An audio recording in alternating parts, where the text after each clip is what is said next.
सुकून का खौफ। रात का तीसरा पहर था।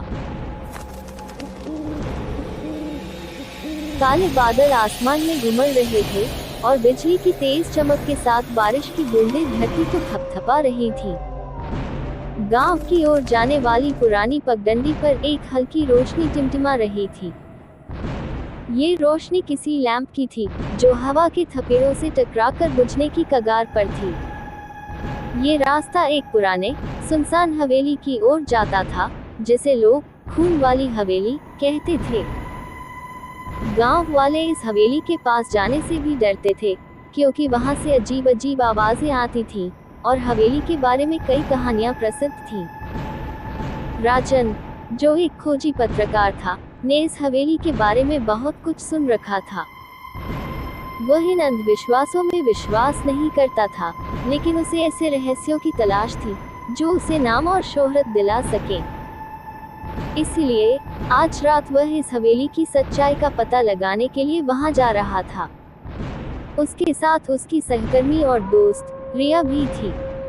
रिया को इन अंधविश्वासों से बहुत डर लगता था, लेकिन राजन की जिद और उसके काम के प्रति जुनून ने उसे भी साथ खींच लिया। दोनों जैसे ही हवेली के नजदीक पहुंचे, हवेली का भव्य परंतु खौफनाक ढांचा उनके सामने खड़ा था। हवेली की खिड़कियों पर लगे पुराने पर्दे हवा में लहराते हुए किसी अदृश्य ताकत की ओर इशारा कर रहे थे। हवेली का मुख्य दरवाजा थोड़ा खुला हुआ था, जैसे किसी का इंतजार कर रहा हो। राजन ने बिना सोचे समझे दरवाजा खोला और अंदर कदम रखा। हवेली के अंदर घुप अंधेरा था और सिर्फ रिया की टॉर्च की रोशनी ही थी जो उनके रास्ते को रोशन कर रही थी। हवेली के अंदर की हर चीज पुरानी और धूल से ढकी हुई थी। दीवारों पर पुराने चित्र लगे थे, जिनमें दिख रहे चेहरे बहुत भयावह और अजीब थे। ऐसा लगता था जैसे वो चित्र जीवंत हो सकते हैं और रात के सन्नाटे में कुछ कहना चाहते हों। राजन और रिया ने हवेली के अलग अलग कमरों की तलाशी लेना शुरू की। अचानक रिया को लगा कि किसी ने उसकी पीठ पर हाथ रखा है। वह झटके से पीछे मुड़ी, लेकिन वहां कोई नहीं था। उसकी धड़कन तेज हो गई, लेकिन उसने कुछ नहीं कहा और राजन के साथ चलती रही। जैसे ही वे हवेली के सबसे पुराने हिस्से में पहुंचे, उन्हें एक तहखाना मिला।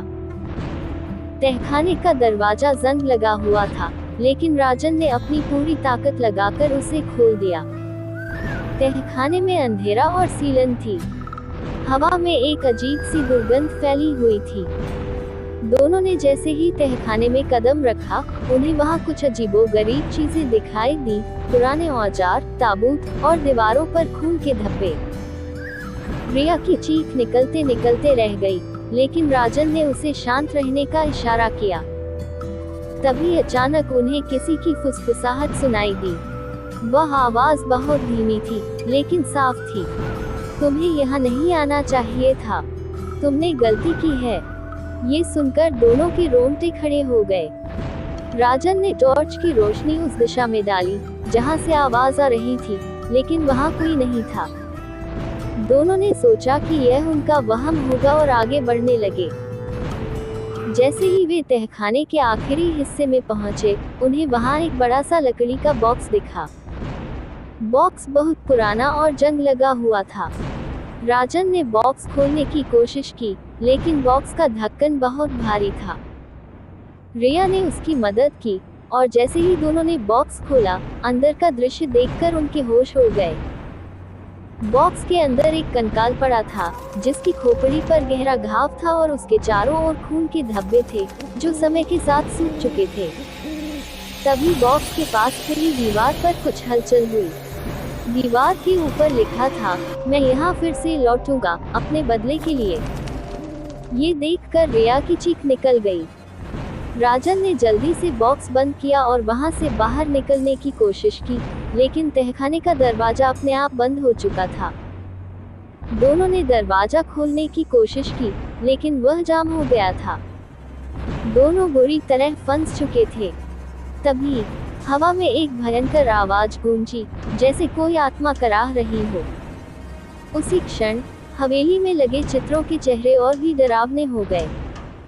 ऐसा लगा जैसे उन चित्रों के अंदर की आत्माएं जीवित हो गई हों। दीवारों पर लगी खून की बूंदें फिर से ताजा हो गई और धीरे धीरे बहने लगी। रिया का दिल दहल उठा और उसने रोते हुए राजन से कहा, हमें यहाँ से निकलना होगा, नहीं तो हम मर जाएंगे। लेकिन राजन ने हार नहीं मानी। उसने अपनी सारी ताकत से दरवाजा खोलने की कोशिश की, तभी अचानक दरवाजा खुद ब खुद खुल गया। दोनों जल्दी से तहखाने से बाहर भागे और हवेली के बाहर पहुंचे। लेकिन जैसे ही वे हवेली के दरवाजे से बाहर निकले, हवेली के अंदर से एक भयंकर चीख सुनाई दी, मानो किसी ने बहुत बड़े दर्द में दम तोड़ दिया हो। राजन और रिया ने पीछे मुड़कर देखा तो हवेली की खिड़कियों से एक लाल रोशनी बाहर निकल रही थी, जैसे हवेली के अंदर आग लगी हो। दोनों ने बिना कुछ सोचे समझे दौड़ना शुरू कर दिया। गांव पहुंचते पहुंचते उनकी हालत खराब हो चुकी थी। गांव के बुजुर्गों ने उन्हें देखते ही कहा, तुमने खून वाली हवेली में कदम रखकर बहुत बड़ी गलती की है। वहां जो भी जाता है वो कभी नहीं लौटता। अगले कुछ दिनों में राजन और रिया के साथ अजीब अजीब घटनाएं घटने लगी। उनके घरों में रात को अजीब आवाजें सुनाई देने लगी। कभी दरवाजे अपने आप खुल जाते तो कभी खिड़कियों पर किसी की छाया दिखाई देती। एक रात जब रिया अपने कमरे में सो रही थी, उसे लगा जैसे कोई उसके बिस्तर के पास खड़ा हो। उसने अपनी आंखें खोली तो देखा कि एक अंधेरे साए ने उसे घेर रखा है। वह चीखने लगी, लेकिन उसकी आवाज बंद हो गई। वह बुरी तरह कांपने लगी। दूसरी ओर राजन भी अजीब खौफनाक सपने देखने लगा।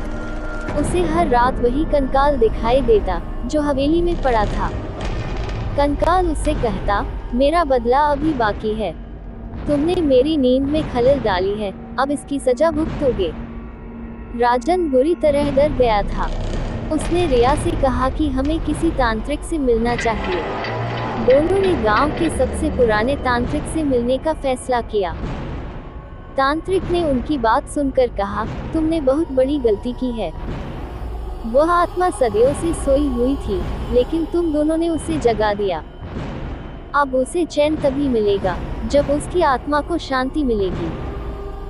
तुम्हें उस हवेली में फिर से जाना होगा और उस आत्मा की मुक्ति के लिए अनुष्ठान करना होगा।